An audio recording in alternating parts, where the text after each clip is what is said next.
So here we are, it's a beautiful day. We're making a nice little drone footage of Quarteria Beach just to show how beautiful the beach is, how popular it is, and most importantly, why it's a great beach to come to if you're in the Algarve in the summer, even in the height of the season. There's plenty of places to put your blanket or rent a sunbed and stop. When all of a sudden we discover that there has been a problem with the water, we've got the GNR and the police and the bomberos, the GNR are the police and the bomberos coming along and the lifeguards saying that it's not safe to go in the water.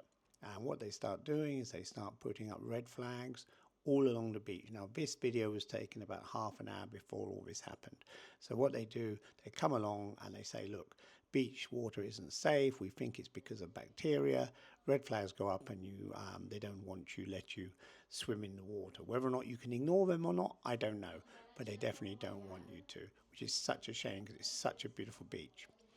Around 1400 all this happens, and this is enforced by the GNR, which is the police, by the lifeguards, and I don't know where the information has come from, whether it's come from the council or if they've done their own tests, etc.